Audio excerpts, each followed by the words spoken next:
Good morning everyone. तर आज आहे भोगी. तर मी इथे सकाळी लवकर पूजावरून घेतली होती आणि पूजा आवरल्यानंतर आज आमच्याकडे बाजरीची भाकरी आणि ही भज्जी बनवतात. तर भज्जी बनवण्यासाठी मी इथं फोडणी दिली आणि त्यानंतर मेथी, हरभरे, वाटाणा, उकडलेले शेंगदाणे हे सर्व ॲड केलं आणि नंतर पाणी टाकलं आणि पाण्याला उकळी आल्यानंतर भिजवलेलं बेसन ॲड केलं आणि वाफवून घेतलं आणि त्यानंतर त्यासाठी हा तडका तयार केलेला आहे त्यावरती टाकण्यासाठी. आणि ते झाल्यानंतर मी लगेचच भाकरी पण बनवून घेतल्या. तर आज आमच्याकडे ही भजी बनवतात. तुमच्याकडे कोणत्या प्रकारची भाजी बनवतात हे मला कमेंटमध्ये नक्की कळवा. तर त्यानंतर मी इथं देवाला नैवेद्य दाखवून घेतला आणि त्यानंतर उद्यासाठीची तयारी केली. तर मी इथं शेंगदाणे आणि तीळ वेगवेगळं भाजून त्यामध्ये गूळ ॲड करून वाटून घेतलं आणि हे सारण तयार करून ठेवलं उद्यासाठी. आणि त्यानंतर मी इथं मेहंदी काढली.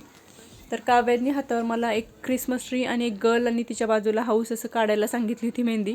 तर मी थोडंसं ट्राय केलं ते काढण्याचं आणि त्यानंतर मी पण मेहंदी काढून घेतली. व्हिडिओ कसा वाटला ते मला कमेंटमध्ये नक्की कळवा आणि सबस्क्राईब करायला विसरू नका. बाय.